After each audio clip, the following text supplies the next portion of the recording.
Peter did not sink because the water changed. The storm was already there before he stepped out. The wind was already strong. The waves were already rising. Peter walked on the water. He actually did it. He stepped out of the boat and he moved toward Jesus. And then he began to sink. Not because the sea became more violent. Not because something new appeared. He began to sink when his attention changed. He stopped looking at Jesus. He started looking at the storm. That is the detail most people pass over. And it is the detail that changes everything. To understand what happens, we need to understand where the disciples are. This is Matthew chapter 14. Jesus has just fed 5,000 people with 5 loaves of bread and 2 fish. The crowd is amazed. The disciples are watching it all happen. But immediately after, Jesus does something unexpected. He sends the disciples away. He tells them to get into the boat and go ahead of him to the other side. He dismisses the crowd, and he goes up the mountain alone to pray. So the disciples are now on the Sea of Galilee, alone, at night, far from shore, and the wind is against them. They are not on a calm lake. They are rowing hard against a wind that is pushing them back. They are tired. They are exposed. And Jesus is not with them. By the time Jesus comes to them, it is the 4th watch of the night. That is somewhere between 3 and 6 in the morning. They have been struggling on the water for hours. This is when Jesus comes to them, walking on the sea. Now in Scripture, the sea is not just a body of water. Water in the Bible often represents chaos. It represents disorder, danger, and forces that are beyond human control.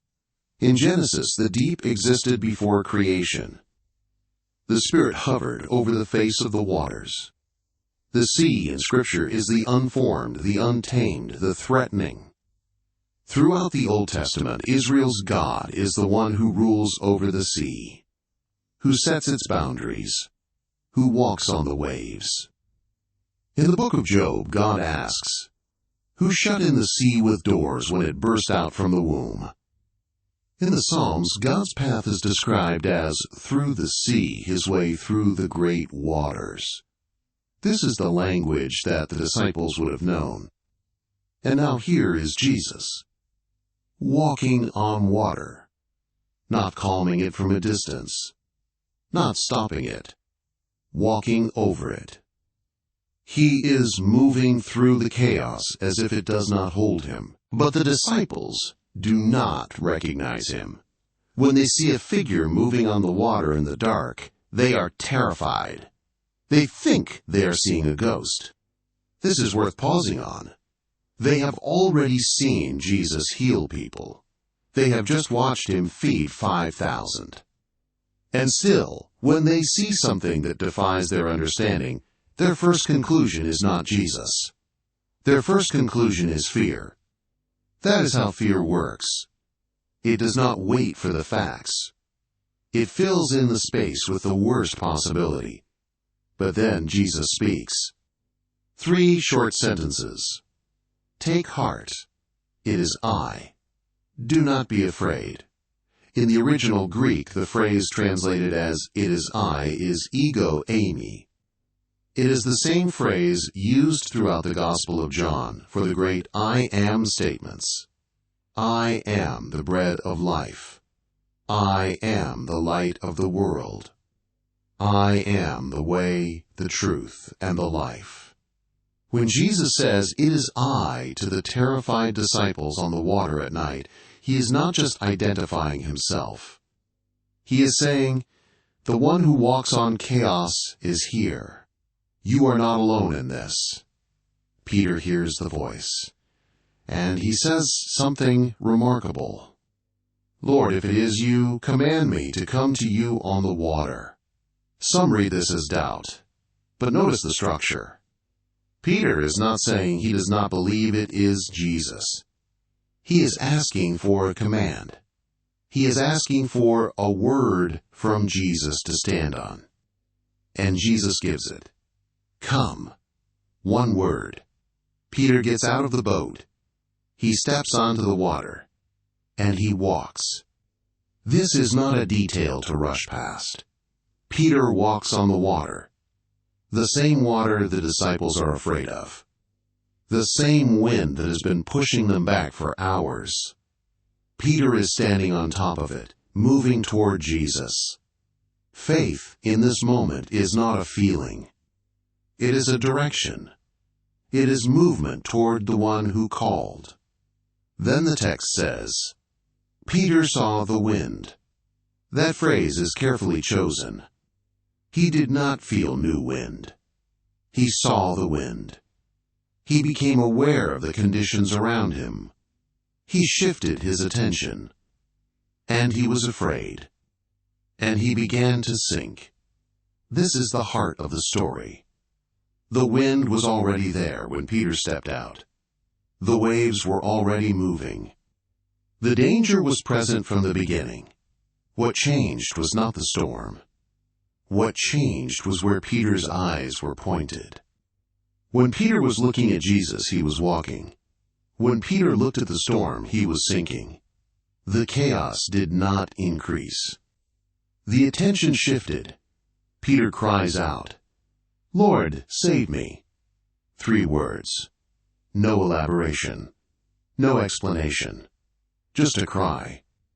And then the text says, Jesus immediately reached out his hand and caught him. The word immediately is the one to stay with. Not eventually.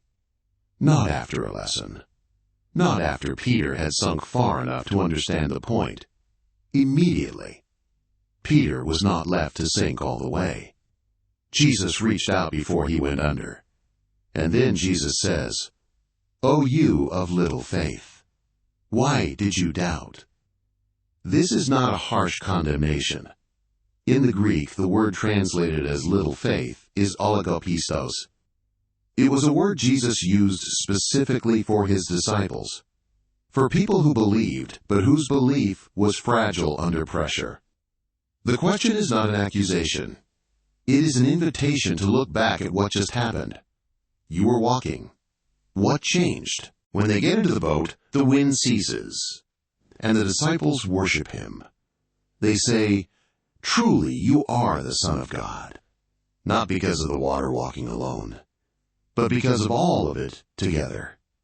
The feeding, the walking on the sea, the rescue of Peter, the wind stopping. They are beginning to see who is in the boat with them. The pattern this story reveals is not simply, have more faith.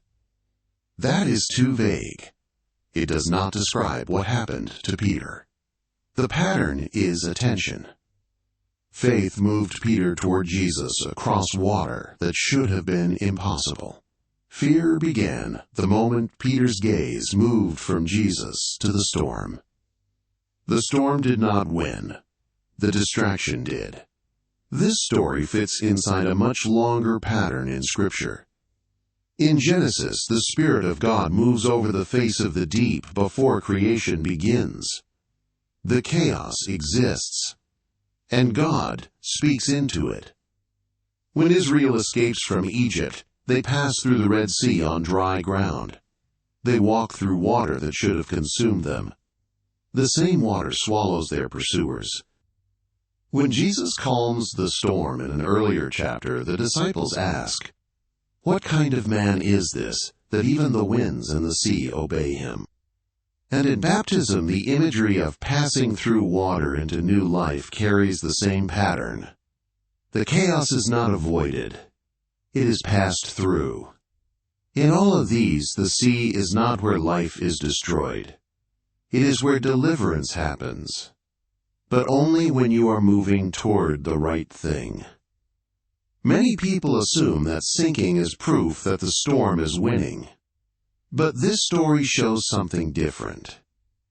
The wind did not stop when Peter stepped out of the boat. Jesus did not calm the sea before calling Peter onto it. The waves were still moving when Peter was walking. The presence of wind did not mean Jesus was absent. Jesus was standing on the water in front of him. Sometimes the call does not come when the storm is over. Sometimes the call comes while the waves are still moving. And the question is not whether the storm is real. The question is where the eyes are pointed. Peter walked on water. He actually did it. The story does not take that away. What the story shows is what caused the shift. Not the weather. The gaze. Fear does not always begin when things get worse. Sometimes it begins when attention changes. When the storm becomes larger in our vision than the voice that said, "Come." The disciples were in the boat before Peter stepped out. They stayed in the boat, and they were not wrong to stay. But Peter heard a word and moved toward it, and for a moment he walked on water. The same water that terrified the rest of them. What are you looking at when the water begins to rise?